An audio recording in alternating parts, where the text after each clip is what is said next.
souffle ton prénom. Ici, les questions trouvent leurs réponses. Ici, les idées se confrontent dans le respect. Ici, aucun sujet n'est interdit et aucune vérité n'est cachée. Société, santé, éducation, relations, culture, jeunesse, actualité. Nous parlons de tout avec franchise, courage et ouverture d'esprit. Bienvenue dans l'émission qui brise les silences et ouvre le dialogue.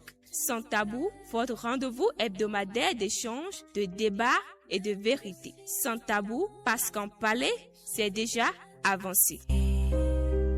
Ma murmure ton harmonie. Là où tu es, j'existe encore. Through the distance, through the storm. Même perdu dans l'infini. I will love you endlessly. Chaque ombre danse avec ton âme, comme une flamme dans mon cœur.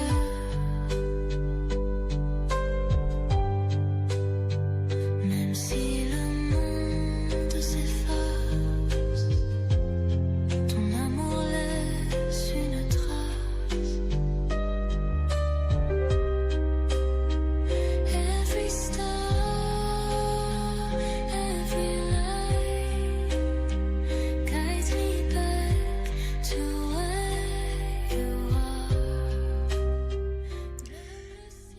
Bonsoir à toutes et à tous et bienvenue dans Sans Tabou, votre rendez-vous du dimanche soir où nous parlons sans détour de ces histoires de famille, de couple et de société qui nous touchent parfois au plus profond de nous-mêmes.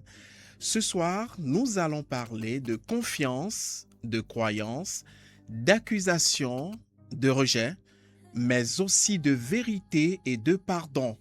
Notre histoire commence avec une jeune dame que nous appellerons bien sûr Cécile. Elle a 31 ans, elle est commerçante. Après 3 années d'attente, elle donne naissance à un petit garçon, mais quelques semaines après l'accouchement, des doutes apparaissent dans la famille de son époux. On lui dit que l'enfant ne ressemble pas à leur lignée. Sa belle-mère propose alors un rituel familial censé déterminer si le nouveau-né appartient réellement à la famille. Cécile accepte. Le résultat du rituel est interprété comme la prévue que l'enfant n'est pas celui de son mari.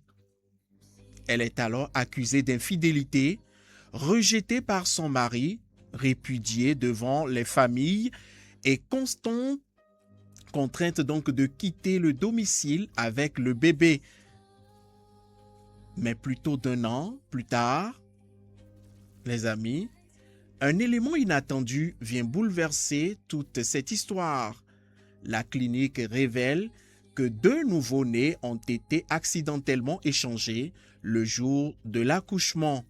Cécile disait donc vrai. Elle n'avait pas trompé son mari. Les enfants sont finalement rendus à leur famille biologique et aujourd'hui, son mari lui demande de revenir à la maison.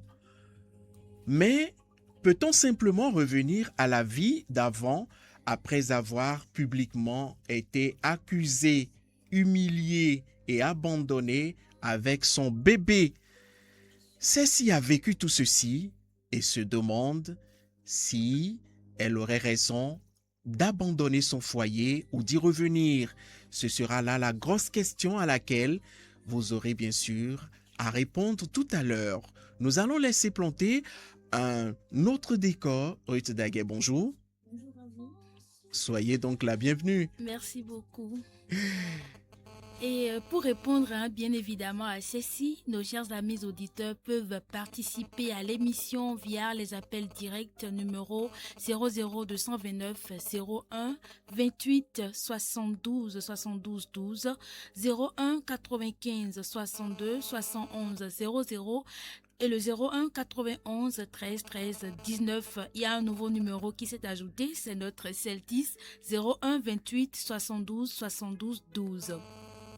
Message WhatsApp 01 97 93 00 28. Nos réseaux sociaux également. Tapez Radio La Voix de la Lama sur Facebook et veuillez rester courtois et respectueux dans vos interventions. Et sans transition, je nous conduis directement vers la citation du jour. Accusé sans preuve peut détruire une vie, voire toute une existence. La citation du jour, elle dit ceci: accusé sans preuve peut détruire une vie, voire toute une existence. Et voilà, bonne méditation à toutes et à tous. Justement, bonne méditation à toutes et à tous. Je voudrais rappeler que c'est Cyril Podi qui met en onde cette émission. C'est lui le métronome qui est en train de bouger les pions de l'autre côté pour que vous puissiez intervenir. Nous allons d'abord ouvrir le grand débat pendant 7 minutes. Ruth, 7 bonnes minutes pour analyser cette histoire de Cécile. Ensuite, pendant 25 minutes, la parole sera bien sûr donnée à nos auditeurs et leur permettra de donner leur avis. Et puis, nous aurons également notre rendez-vous cher entre nous, puis vrai ou faux, qui permet donc à nos auditeurs de partir avec un cadeau avant donc de recueillir le regard de notre experte de ce soir, qui sera notre invité de ce soir. Et nous terminerons cette émission par quelques mots de conclusion. Ruth Daguet, je vous laisse aller. Alors, sans transition, nous irons faire le grand débat. Un sujet, plusieurs points de vue, des analyses, des arguments et des échanges sans concession. Sur Sans Tabou, place au dialogue, à la contradiction et à la réflexion. Voici le grand débat. Ensemble, confrontons les idées pour mieux comprendre les enjeux d'aujourd'hui et de demain. Alors, c'est maintenant l'heure du grand débat. Dans cette histoire, plusieurs responsabilités semblent se croiser. Celle du mari qui a cru les accusations, celle de la famille qui a poussé au doute, mais aussi celle de tous ceux qui ont considéré un rituel comme une preuve irréfutable. Et au centre de tout cela, une femme innocente qui a perdu son foyer et qui doit aujourd'hui décider si elle peut encore faire confiance à son mari. Il faut que nous puissions aborder certaines questions de réflexion. Nous pouvons réfléchir sur plusieurs plans, notamment le poids des croyances. Une tradition familiale peut-elle être utilisée pour décider de la filiation d'un enfant? À quel moment une croyance devient-elle dangereuse lorsqu'elle conduit à accuser ou condamner quelqu'un? Peut-on respecter une tradition tout en exigeant des preuves lorsqu'une décision grave est en jeu? Autant d'interrogations qui ne sont pas encore à leur thème. Justement, autant d'interrogations, et il n'y a pas que cela, Ruth Daguet. La responsabilité du mari est engagée aussi et nous demande, et si par exemple on donnait ce nom-là à l'époux de Cécile, Urbain aurait-il dû croire son épouse avant les accusations de sa famille, par exemple? Peut-on comprendre son doute sans pour autant excuser son comportement? Est-ce que le doute de Urbain est fondé avant même d'accuser son comportement?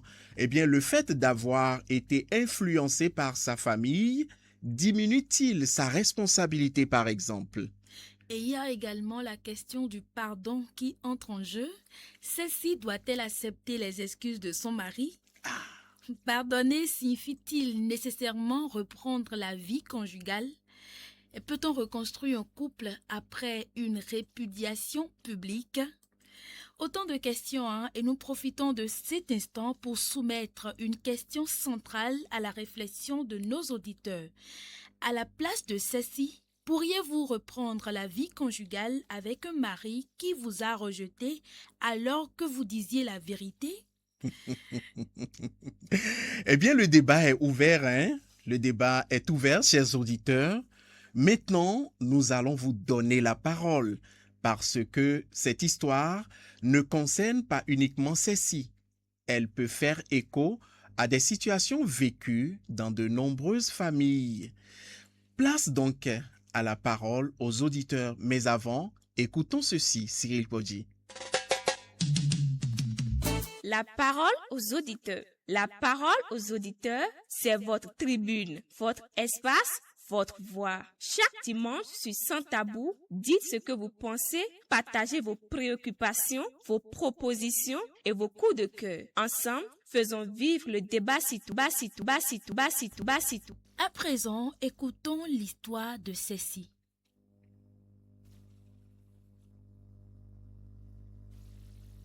Cécile, j'ai 31 ans. Je suis commerçante. Mon mari et moi, nous vivons ensemble depuis 5 ans. Pendant 3 ans, nous avons attendu un enfant. Alors, lorsque je suis enfin tombée enceinte, nous étions les plus heureux du monde. Il y a 1 an, j'ai donné naissance à un petit garçon dans une clinique. Quelques semaines après la naissance, la famille de mon mari a commencé à tenir des propos qui m'ont profondément blessée. Ils disaient que mon fils ne ressemblait à personne dans leur famille. Au début, je n'y prêtais pas attention. Puis un jour, ma belle-mère a insisté pour qu'on fasse un rituel pratiqué dans leur famille depuis des générations. Selon eux, ce rituel permettrait de savoir si un nouveau-né appartient réellement à la lignée familiale. Sachant pertinemment que je n'ai jamais trompé mon mari, j'ai accepté pour éviter les conflits. Quelques jours plus tard, les anciens de la famille ont affirmé que le rituel était formel et que l'enfant ne faisait pas partie de leur lignée. Pour eux, cela ne signifiait qu'une seule chose. Mon mari n'est pas le père de mon enfant. À partir de ce jour, tout a basculé. Mon mari a refusé de m'écouter. Il m'a accusé de l'avoir trompé. Quelques jours plus tard, devant nos 2 familles, il m'a répudié et m'a demandé de quitter la maison avec le bébé. Le plus douloureux, c'est que ma propre famille a fini par douter de moi. Certains m'ont même demandé d'avouer la vérité et de demander pardon à mon mari. Pourtant, je savais que je ne l'avais pas trompé. Je l'ai répété plusieurs fois, mais personne n'a voulu me croire. Je me suis retrouvée seule, avec un nourrisson dans les bras. Grâce aux revenus de mon petit commerce, j'ai réussi à louer une modeste chambre où je vivais avec mon fils. Je pleurais presque chaque nuit. Je ne comprenais pas pourquoi toute ma vie s'écroule alors que je suis innocente. La seule personne qui ne m'a jamais abandonnée, c'est ma grand-sœur. Elle était convaincue que je disais la vérité. La semaine dernière, elle m'a dit, « Si tu es certaine de n'avoir jamais trompé ton mari, retournons à la clinique où tu as accouché. Demandons à consulter les archives et le dossier de naissance de ton enfant. Peut-être qu'il y a quelque chose qui nous échappe. » Je n'y croyais pas vraiment, mais je l'ai suivi. À notre arrivée, la direction de la clinique a accepté de vérifier les anciens dossiers. Après plusieurs recherches, les responsables ont commencé à échanger des regards inquiets. Quelques jours plus tard, ils nous ont rappelés. Ils nous ont annoncé qu'une grave erreur a été commise le jour de mon accouchement. 2 nouveaux-nés avaient été échangés par mes gardes avant d'être remis à leur famille. L'enfant que j'élève depuis plus d'1 an n'est pas mon fils biologique. Et mon véritable enfant grandissait dans une autre famille. La clinique a immédiatement convoqué l'autre couple et mon mari Hubin et ses 2 frères. Devant tout le monde, les responsables de la clinique ont reconnu leur erreur et expliqué en détail comment cet échange avait pu se produire.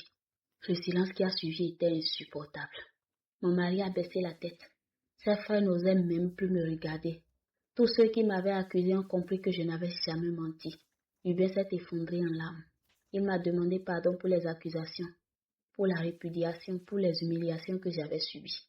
Sa famille m'a également présenté ses excuses. Quelques jours plus tard, chacun a retrouvé son enfant biologique. Le mien est le portrait typique de mon mari.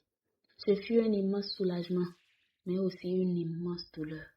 Depuis que toute la vérité a éclaté, mon mari me supplie de revenir vivre avec lui.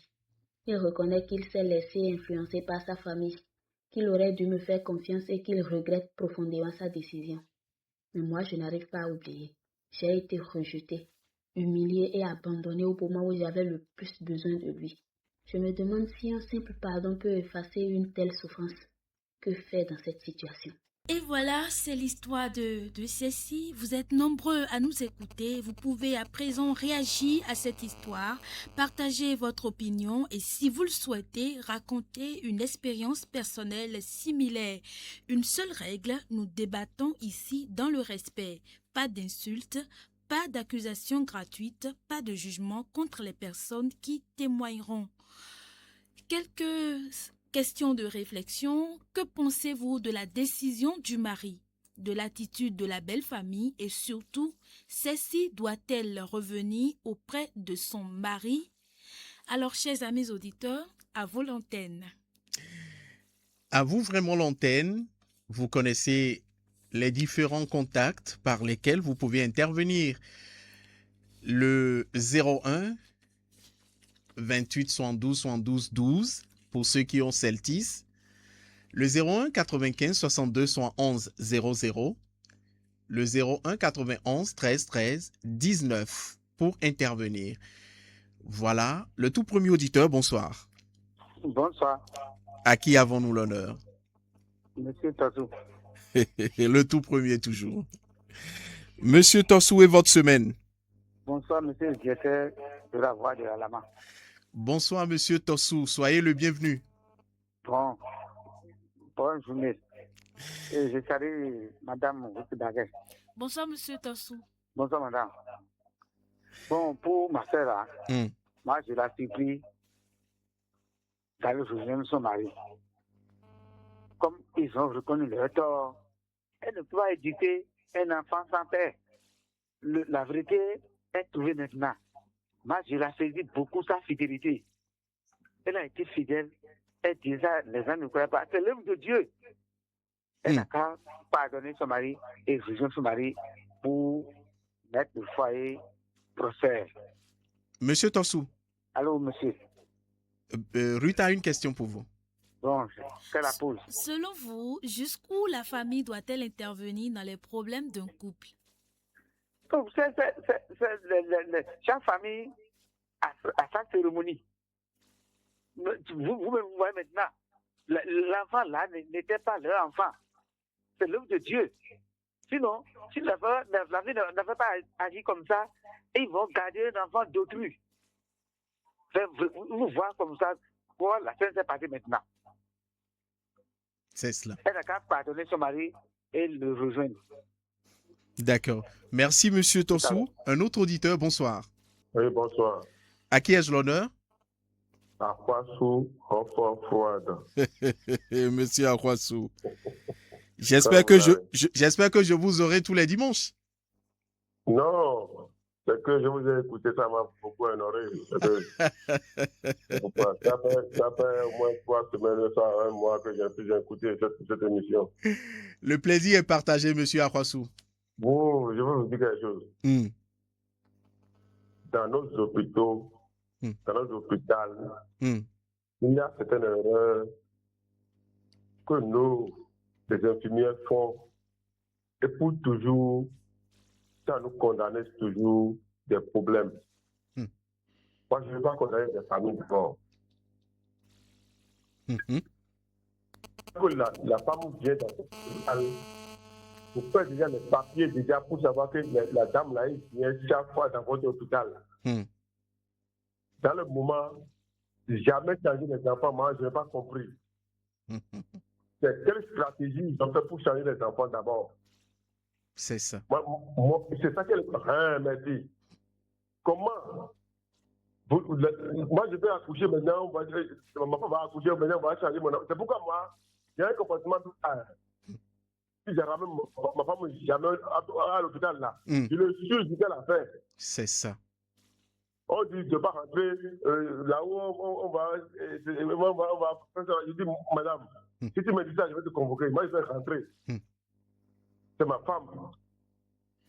C'est pourquoi ils ont ignoré des spécialistes et c'est ça qui s'est venu. Maintenant, les parents aussi, avec l'ignorance aussi, ils ont commencé à parler mal pour dans leur famille. C'est ça qui amène des problèmes. C'est ça. Moi, je vais dire à la femme, si ce constat le dit, tu ne peux pas rentrer dans cette famille de laisser. Si ce constat dit de rentrer, de rentrer. Parce que les problèmes vont commencer encore après. On va dire c'est comme ça, comme ça. Parce qu'il y a des familles, il y a des gens qui parlent des mal, des choses. Et le mari aussi, après, tu vas dire que j'écoute ma famille, j'écoute la famille. Non! Pardonnez-moi beaucoup. Pardonnez-moi beaucoup. Moi, je suis toujours droit là où, dans mon boss. C'est ça. Il faut que la femme aussi, s'il voit que je vais rentrer là pour continuer avec eux, il va avoir ses comportements. Et la prochaine fois qu'elle est tombée enceinte, il faut que je dise, monsieur, là où je vais faire, les docteurs qui me regardent, si sur le docteur, qui prend le numéro de docteur, à chaque fois que je vais faire quelque chose là, tu tiens pour le tout. C'est ça. C'est important. C'est ça. Si j'ai menti, il faut me dire que j'ai menti. Merci, monsieur Renfort. À tout à l'heure. À tout à l'heure. Un autre auditeur, bonsoir. Oui, bonsoir. À qui avons-nous l'honneur, s'il vous plaît? On m'appelle Roland Setondi. Monsieur Roland. Oui, Soyez le bienvenu. merci beaucoup. Ah oui, allez-y. Et ceux d'Agbanou, ils vont bien? Ils vont bien. On vous écoute. D'accord. Ce que moi, je vous conseille à ma soeur, c'est de rejoindre son mari. Puisque le foyer, là, c'est le papa et maman qui font le foyer. Si elle aime son mari, là, bon, c'est bon de rejoindre son mari. Parce que la famille ne peut pas tout contrôler avec les deux. C'est eux qui ont formé leur foyer. Donc, si elle ne peut pas donner son mari, c'est bon. Monsieur Setondi, Oui, Ruth a une question pour vous. d'accord. Monsieur, peut-on considérer un rituel familial comme une preuve lorsqu'il s'agit de déterminer la paternité d'un enfant? Bon, ça dépend du mari. Ça dit, si le mari aime sa femme, bon, il ne doit pas maintenant consulter sa famille avant de trancher. Donc, c'est une compréhension. C'est cela. Oui, Merci, monsieur Setondi, et à tout à l'heure. d'accord. Un autre auditeur, bonsoir. Bonsoir, auditeur. Auditeur en Oui, ligne. bonsoir. Oui, à qui avons-nous l'honneur? Ici, on m'appelle Médiotin depuis à la gare Rito. Monsieur? Je suis Apollinaire Médiotin. Ah, monsieur Médiotin. Donc, je vous remercie infiniment pour l'autre cadeau que je suis venu à la station. Ah, vous l'avez récupéré? Non, j'ai vu madame, elle m'a servi. Très bien. C'est avec plaisir. C'est votre Je vous droit. remercie infiniment. C'est votre droit. Oh, justement. Merci beaucoup, monsieur le directeur. Je vous en prie. Ok. Bon, je passe rapidement au sujet. Oui. Je pense que je vais accuser tout d'abord les responsables sanitaires d'abord. Monsieur Médiotin, Ouais. on n'accuse pas, mais on analyse, s'il vous plaît. Voilà, justement, je vous remercie de m'avoir situé. Ok. J'ai analysé que les responsables sanitaires ils sont un peu fautifs. De là, du coup, ils vont pouvoir mettre les choses en ordre. Là, j'ai vu que c'est créé surtout de problèmes à la famille et surtout à la femme. Et je m'en vais pour dire que la femme, de ne pas laisser son mari et que de tirer un peu et de frapper un peu fort au mari et à la famille. Histoire, elle sait pertinemment qu'elle va revenir à la famille, mais de tirer un peu, quoi, pour pouvoir frapper, tirer l'oreille un peu au mari, histoire de dire ce que vous m'avez fait là, c'est sérieux, vous m'avez humilié devant un monde. Et je ne souhaiterais pas que vous réparez ça entre nous ici. Réparez déjà mon tort. Si elle dit ça, c'est histoire de les tirer un peu la langue et la famille. Quand ils vont essayer de mettre tout en ordre, le condamner pendant 1 ou 3 mois, c'est largement suffisant. Elle va revenir. Je prie à la dame de mettre de l'eau dans son vin et de retenir encore. Mais sachant bien qu'elle va pouvoir tirer la langue à l'homme et sa famille. Ils ont humilié devant le marché et l'habiller maintenant à la maison. Non. Mais si elle va pardonner, il faut attendre un peu d'abord. Sinon, c'est trop rapide. Si elle va comme ça, là, c'est trop rapide. L'homme saura qu'il n'a rien fait de mal et c'est sa famille qui l'a conduit dans ce tort. Il faut quand même que la dame chaque peu. Merci beaucoup, monsieur le directeur. Merci, monsieur Médiotin. S'il vous plaît, Ruth a une question pour vous. Juste Pensez-vous que ce couple peut réellement reconstruire une relation après une telle épreuve? Pensez-vous que ce couple peut réellement reconstruire une relation après une telle épreuve? Non, c'est difficile, hein. Reprendre encore une relation comme ça, là. Puisque c'est une épreuve très dure et c'est frappant et ça fait mal. Oui, surtout personnellement, à la pensée de la dame là, la dame peut avoir des troubles psychiques. Et cela peut lui conduire jusqu'à tomber en syncope pour soit tomber malade. Et ce serait difficile à la guérir. C'est tout comme ça là, c'est grave. Merci madame. Merci monsieur Médiotin, à tout à l'heure. Un autre auditeur au bout de la ligne. Auditeur, bonsoir. Bonsoir, monsieur le journaliste. Bonsoir à vous. À qui avons-nous l'honneur? Bonsoir. Oui, bonsoir.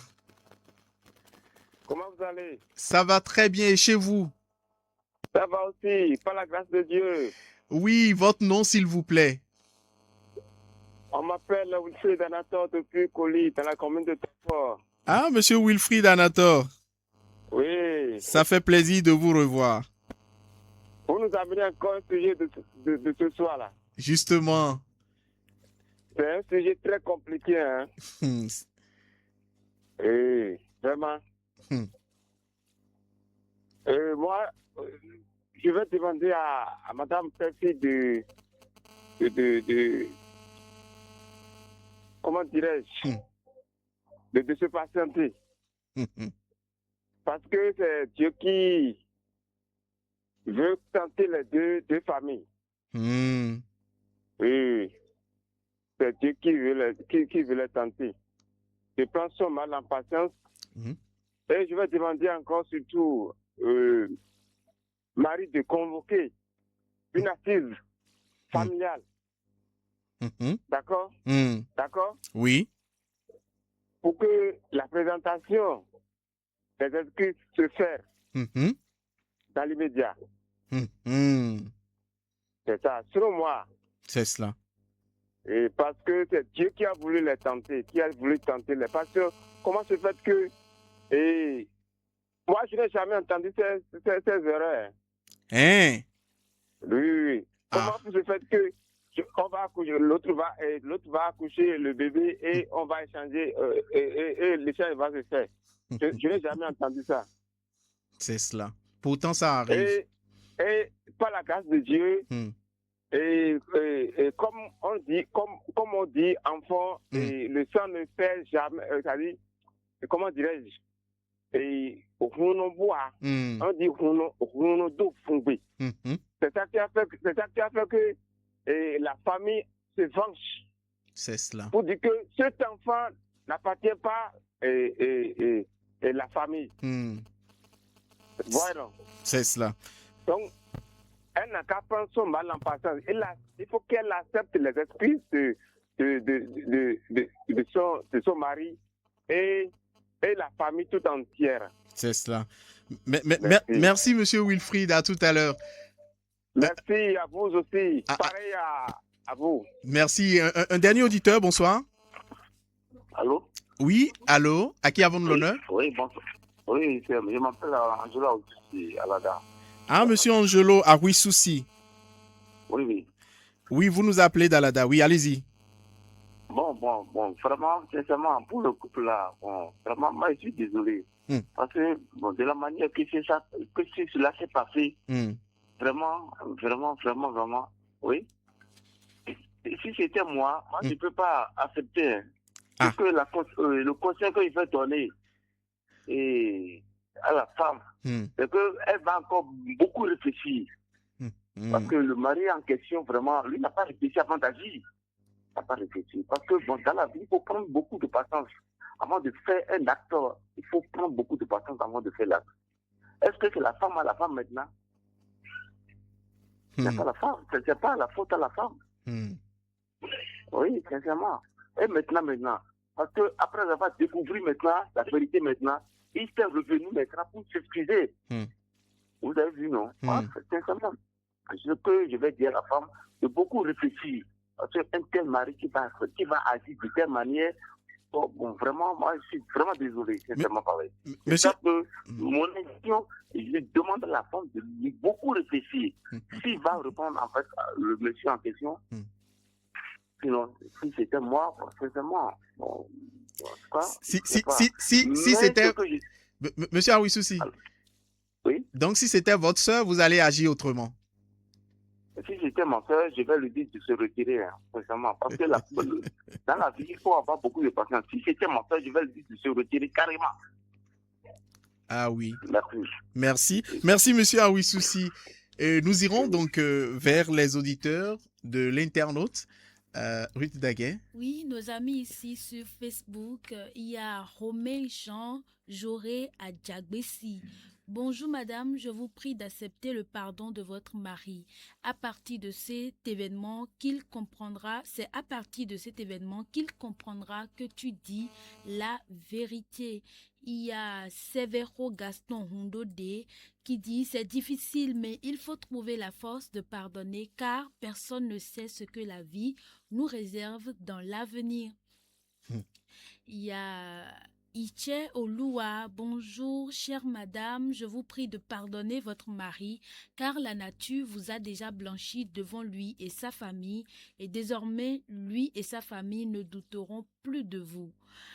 Il y a également Laurent Shadrach Pozandji qui nous a écrit « Il faut le pardonner parce que la nature t'a déjà donné raison devant lui et toute sa famille. » Il y a Damien D'Agosta qui va dans le même sens. « Il faut le pardonner parce que la nature t'a déjà donné raison devant lui et toute sa famille. » Eloge Diet, « Tu as le droit de pardonner ton mari. » Ce que tu ne peux jamais pardonner, c'est les responsables du clinique. Comment peuvent-ils commettre cette erreur? N'eût été la clairvoyance de ta sœur. Il y a Basile Josué Dissou. Bonsoir le plateau. Dalada, j'espère que vous portez bien. Je dirais simplement à ma sœur de pardonner son mari et si l'amour tient vraiment, de le rejoindre. Ce qu'elle doit savoir, ce qui s'est passé peut être aussi la volonté de Dieu. Si la famille n'agissait pas ainsi, sitôt, la vérité finira par être révélée peut-être trop tard et ça serait plus grave que ça. L'enfant aura des caprices bizarres tout au long de sa vie lorsqu'il sera à son côté et c'est vice-versa, c'est le sang. Qu'elle pardonne son mari et remercie Dieu pour la révélation sitôt. Je m'appelle Basile Josué Dissou depuis Toricada. Il y a Boris Sora, l'erreur est humaine, mais quand on persévère, ça devient diabolique. Les responsables des cliniques doivent à tout prix veiller à ce que leurs agents soient vigilants. De votre côté, je vous dirais de comprendre votre mari et d'essayer d'oublier tout ce qui a été dit et fait. Tant que la famille s'est excusée et surtout l'homme, il faut calmer les choses à cause de cet enfant revenu. Je vais vous laisser continuer avec les messages. Ok, nous avons Race choisi Jérusalem Céleste. Bonsoir le plateau. J'espère que vous allez tous bien. Merci pour le sujet. À mon avis, la femme avec laquelle tu as cheminé pendant des années avant d'épouser, tu ne peux plus croire en elle en un tout petit peu. Là, c'est grave, vraiment grave. Bien vrai, il y a plusieurs types de femmes aujourd'hui à cause de tout ce qui se passe au jour le jour. Mais pourtant, il y a des exceptions. Ce que je peux dire à ma grande sœur est ceci. Dada, je ne te conseillerai jamais de quitter ton mari. Mais faut pas le rejoindre aussitôt. Tire-lui les oreilles pendant un bon moment d'abord, en sachant que tu n'es pas en sécurité auprès de lui. À tout moment où il y aura un problème, ou bien quand quelqu'un de sa famille lui racontera des mensonges sur toi, il te grondera, te mettra à la porte et de même te bastonner Alors, fais gaffe. Merci. Nous avons un dernier auditeur. Salut le plateau. Comme le dit dans la Bible, à moi la rétribution et la vengeance.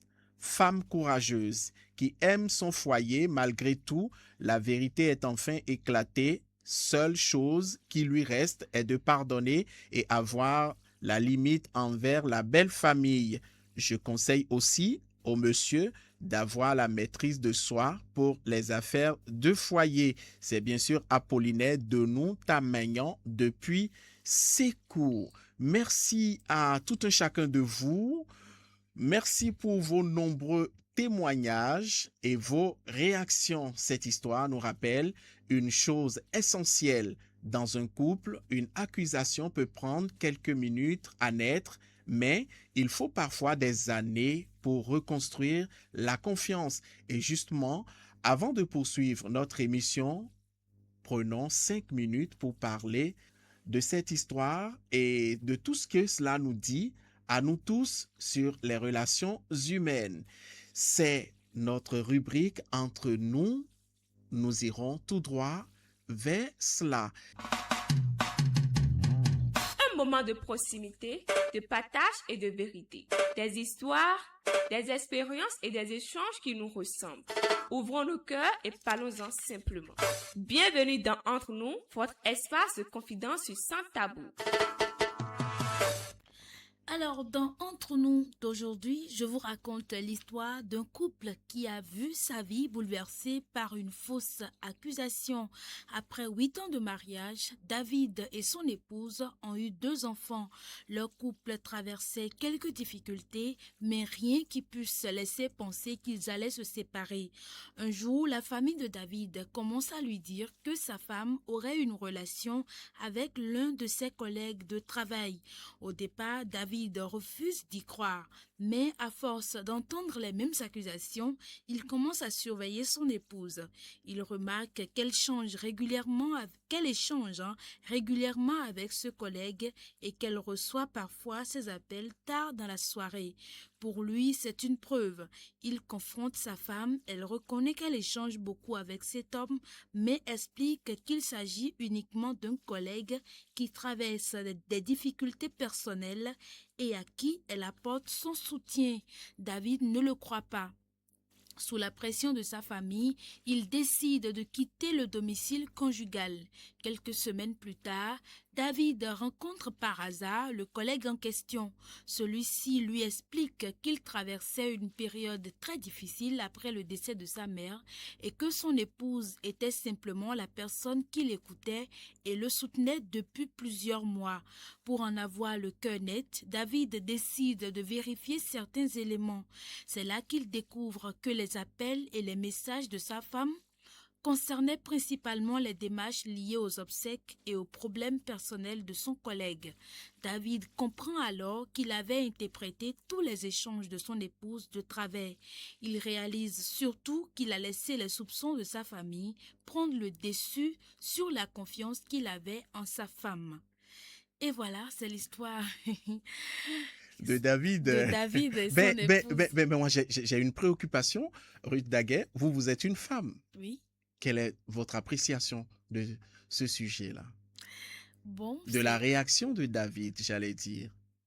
Je trouve la réaction de David, je ne vais pas dire un peu brutale, mais un peu quand même, parce que j'aurais souhaité qu'il prenne encore beaucoup plus de temps, discuter de fond en comble avec son épouse pour savoir vraiment ce qu'il en est. Écouter son épouse, même prendre son téléphone pour vérifier les échanges parce que selon l'histoire, il n'a pas fait. C'est après avoir rencontré le collègue maintenant qu'il découvre les échanges avec le collègue en question et son épouse et que ça n'a rien à voir avec la drague ni tout ce qu'il avait en tête. Donc, je lui aurais conseillé un peu plus de patience. Mais vous ne voyez pas, par exemple, que la femme de David aurait mieux faire dès le début?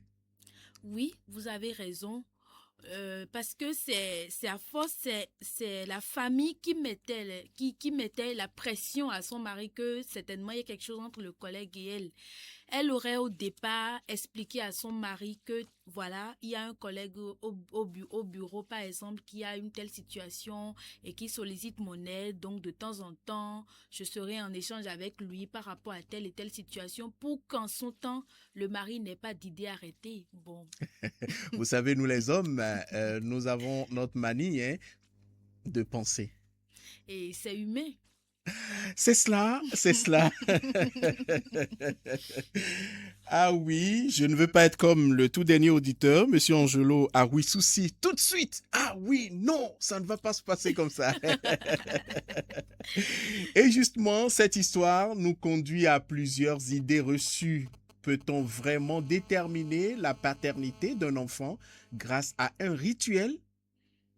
Les ressemblances physiques constituent-elles une preuve? Une personne qui pardonne doit-elle forcément reprendre la vie commune pour distinguer les faits des idées reçues? Place maintenant à vrai ou faux. Nous allons rappeler à nos auditeurs, voilà la séquence de l'avant-dernière partie, j'allais dire, de cette émission où vous intervenez pour partir avec un bon. Les numéros, vous pouvez les noter et participer. 01 95 62 71 00, 01 91 13 13 19, 01 28 72 72 12. Ça, c'est le Celtis. Vous pouvez participer et partir avec un bon. Ah oui, le tout premier auditeur. Bonsoir, monsieur. Allô? Oui, bonsoir, monsieur. Monsieur Tossou. Monsieur Tossou, Oui. une ressemblance physique suffit pour déterminer avec certitude qu'un enfant appartient à une famille, vrai ou faux? Faux. Merci, monsieur. Le prochain auditeur est là. Bonsoir. Allô? Oui, bonsoir, monsieur. Ouais, bonsoir, le plateau. Oui, votre nom, s'il vous plaît. On m'appelle Zona ou Francis. Monsieur Francis. Ouais, Accuser son conjoint d'infidélité sans preuve peut gravement détériorer le couple, vrai ou faux? Monsieur, vous me recevez? Oui, c'est vrai. D'accord, merci beaucoup. Notre prochain auditeur. Bonsoir, monsieur. Bonsoir, Rich. Comment tu vas? Je vais bien, monsieur, et vous? Monsieur Apollinaire. Ouais. La famille peut donner son avis sur un couple, mais la décision finale appartient aux époux, vrai ou faux? Faux. D'accord, merci beaucoup, monsieur Apollinaire. Le prochain auditeur est là. Oui, bonsoir, madame. Oui, bonsoir, monsieur. Votre nom, s'il vous plaît. Robert Monsieur Robert. Oui. Pardonner signifie forcément reprendre la vie commune comme avant, vrai ou faux? Vrai. Merci, monsieur Robert. Le prochain auditeur, l'avant-dernier. Hein. Bonsoir, monsieur. Allô? Oui, bonsoir. Bonsoir, monsieur. Oui. Oui, votre nom? Oui, c'est Angelo. Monsieur Angelo, c'est ça? Oui, c'est Angelo. Lorsqu'un doute concerne la paternité d'un enfant, il vaut mieux chercher une preuve fiable plutôt que de se fier aux rumeurs familiales. Vrai ou faux? Vrai. Merci, monsieur. Alors, le tout dernier, notre tout dernier auditeur est là. Oui, bonsoir. Oui, bonsoir, monsieur. Votre nom, s'il vous plaît? C'est Roland Setonji. Monsieur Setonji. Oui. Une personne qui a été injustement accusée peut avoir besoin de temps avant d'accepter les excuses de son conjoint. Vrai ou faux? Vrai. Merci, monsieur. Et c'est ainsi que nous allons mettre un terme à notre rubrique vrai ou faux. Je passe rapidement aux éléments de réponse. Une ressemblance physique, première affirmation, une ressemblance physique suffit pour déterminer avec certitude qu'un enfant appartient à une famille. La réponse c'est faux. La ressemblance physique ne permet pas d'établir avec certitude la filiation biologique. Des enfants peuvent ne pas ressembler à leurs parents ou à certains membres de leur famille. Deuxième affirmation, accuser son conjoint d'infidélité sans preuve peut gravement détériorer le couple. La réponse est vraie. Une accusation répétée peut créer de la méfiance, provoquer des conflits et laisser des blessures difficiles à réparer, même lorsque l'accusation était fausse. Troisième affirmation, la famille peut donner son avis sur un couple, mais la décision finale appartient aux époux. La réponse est vraie. Les proches peuvent en conseiller, mais ce sont les personnes engagées dans le mariage qui doivent prendre les décisions concernant leur vie conjugale. Quatrième affirmation, pardonner signifie forcément reprendre la vie commune comme avant. La réponse est faux. On peut pardonner quelqu'un sans être immédiatement prêt à reprendre la relation. Le pardon et la reconstruction du couple sont deux décisions différentes.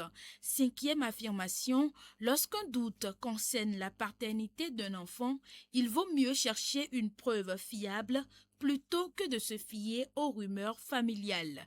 La réponse est vraie, une décision aussi importante ne devrait pas reposer sur des suppositions, des ressemblances physiques ou des affirmations de proches. Sixième et dernière affirmation, une personne qui a été injustement accusée peut avoir besoin de temps avant d'accepter les excuses de son conjoint. La réponse est vraie, les excuses peuvent réparer une partie du tort, mais elles n'effacent pas immédiatement l'humiliation, la colère et la souffrance vécue. Merci à vous, Ruth Daguet. Nous allons alors faire le récap. Nous avons M. Tossou, la bonne réponse. Oui.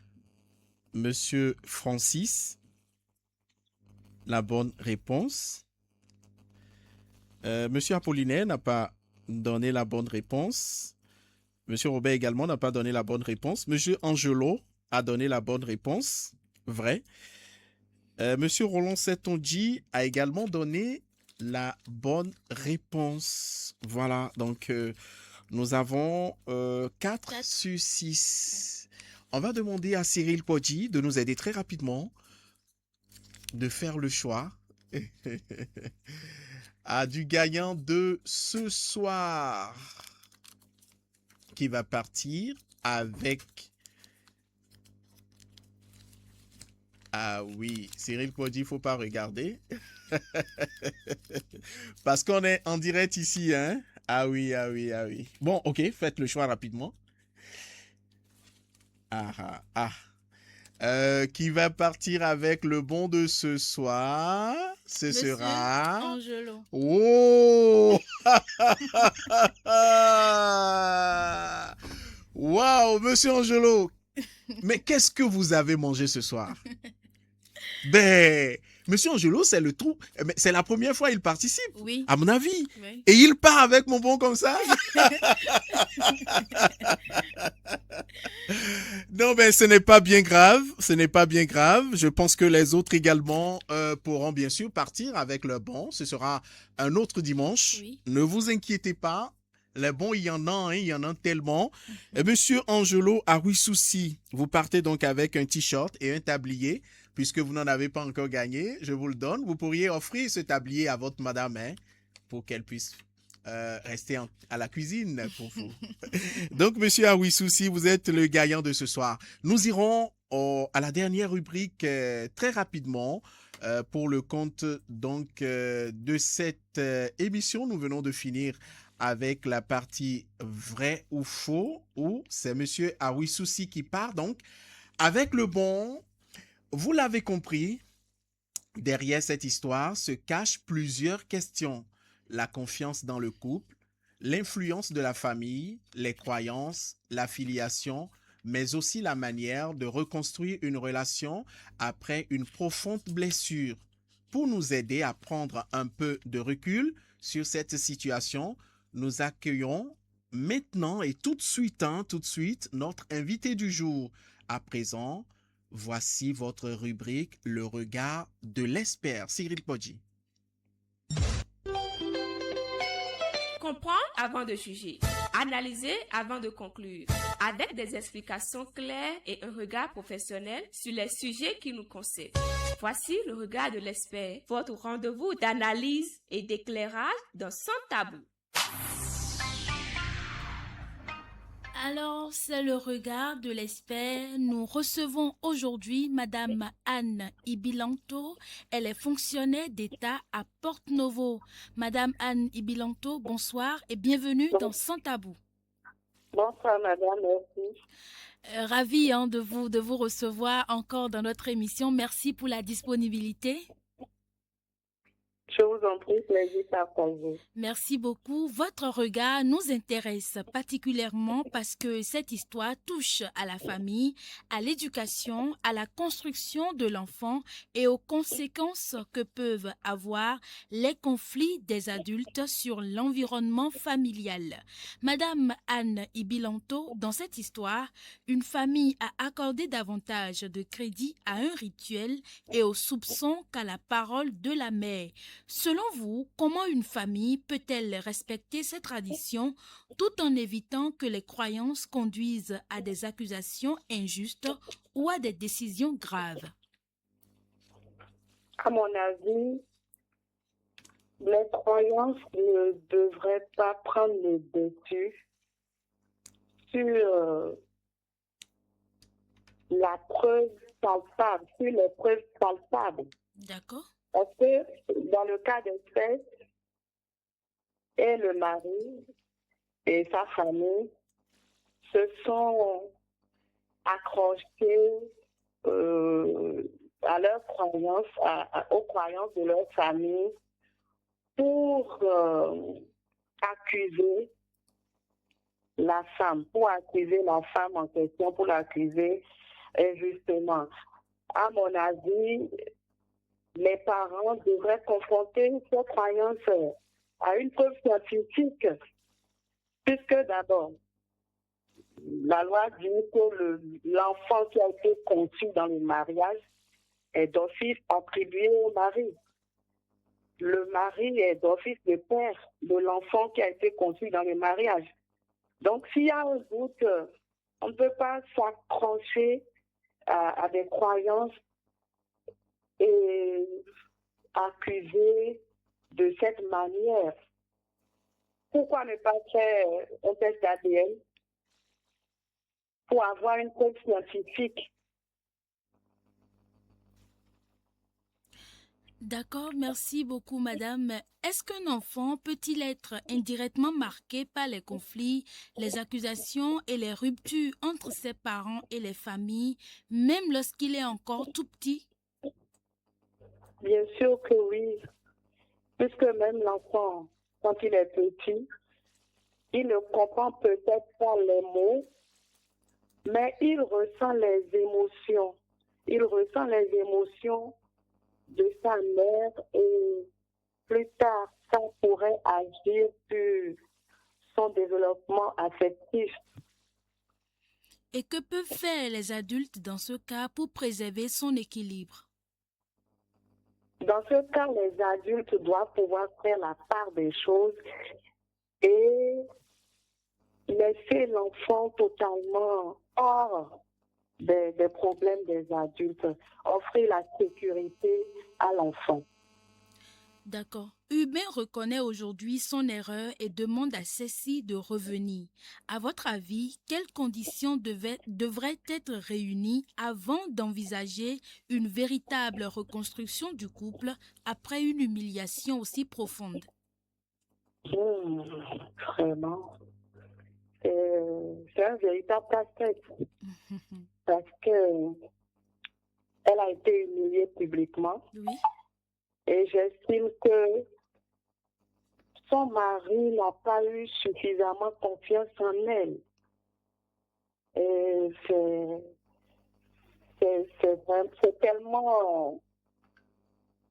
tellement profond que envisager une réconciliation ne peut que suivre une procédure. Et il l'a accusé publiquement. l'information est partie, c'est pas resté dans le cercle familial. Quand je dis familial, c'est-à-dire entre le mari et la femme, non? C'est allé jusqu'au niveau des parents. Oui. Donc, normalement, pour garder cette procédure de réconciliation, pour reconquérir sa femme, le mari urbain, il doit réparer le tort publiquement. Pourquoi ne pas faire une assise pour que les faits soient reconstitués tels que ça s'est passé? D'accord. Et tous ceux qui ont été au courant de l'affaire, rétablir la vérité à tous les niveaux et accorder du temps à celle-ci pour arriver à pardonner son mari. D'accord. Nous sommes en train d'aller progressivement à la fin de notre échange. Pour conclure, qu'est-ce que vous avez envie de dire à Cécile? Celle-ci, je lui demanderai de prendre du recul et de réfléchir de fond en comble. Et si elle estime qu'elle peut pardonner à son mari et qu'elle peut vivre à nouveau avec lui, qu'elle pose ses conditions. Et si le mari il est consentant, je crois qu'ensemble, ils trouveront un terrain d'entente, puisque cette situation devrait permettre au mari de tirer ses conclusions. Merci beaucoup, Madame Anne Ibilanto, pour votre éclairage. Merci beaucoup pour votre disponibilité. Merci pour vos échanges et vos conseils avisés. C'était un plaisir de vous recevoir encore une fois dans notre émission Sans Tabou. Plaisir partagé. Merci à vous aussi. Merci beaucoup. Je vous en prie. Bonne nuit à vous. Merci, pareil à vous. Merci beaucoup. Alors, ce témoignage nous aura finalement montré que derrière une accusation, il peut y avoir des conséquences que personne n'avait imaginées. Une erreur, un soupçon, une parole répétée par plusieurs personnes peuvent parfois détruire une famille. Mais lorsque la vérité éclate, la réparation ne se fait pas automatiquement. Chers auditeurs, il est temps de refermer cette édition, ce numéro de Sans Tabou. Ce soir, l'histoire de Cécile nous aura surtout rappelé la force de la confiance, mais aussi la fragilité de celle-ci. Cécile a été accusée alors qu'elle disait la vérité. Elle a été rejetée, humiliée et contrainte de quitter son foyer avec un bébé. Et lorsque la vérité a finalement éclaté, ceux qui l'avaient condamné ont compris qu'il s'était trompé. Son mari lui demande aujourd'hui de revenir. Mais une chose est certaine, la vérité peut réparer une injustice, mais elle n'efface pas automatiquement la souffrance vécue. Pardonner peut prendre du temps. Reconstruire une relation demande encore davantage. Et peut-être que la grande leçon de cette histoire est celle-ci. Avant de condamner quelqu'un, surtout dans une affaire aussi grave que la filiation, prenons le temps de vérifier les faits. Les traditions peuvent avoir leur place dans nos familles. Les croyances peuvent avoir leurs importances, mais lorsqu'une décision peut briser une vie, la prudence, le dialogue et les faits doivent avoir toute leur place. Merci à vous, chers auditeurs, pour vos appels, vos témoignages et vos contributions. Merci à notre invitée, Madame Anne Ibilanto, et merci à toute l'équipe de Sans Tabou. Rendez-vous dimanche prochain pour une nouvelle histoire, un nouveau débat et surtout une nouvelle occasion de parler sans tabou. Merci Ruth Daguet de l'autre côté. Merci Cyril Poggi. Vous avez déjà remercié nos auditeurs. Et Madame Anne Ibilanto. On se retrouve dimanche prochain pour un autre numéro. C'était donc Moukaram Kosoko, Ruth Daguet et Cyril Poggi de l'autre côté. À dimanche prochain. Même le silence de la nuit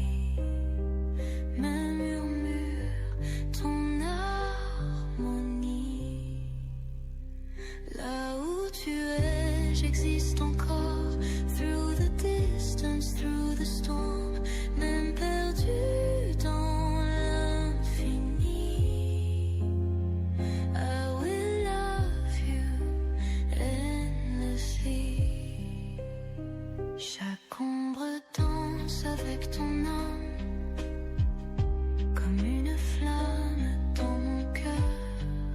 Regard sur l'actualité. C'est tous les dimanches de 11h et rediffusé le même jour de 23h.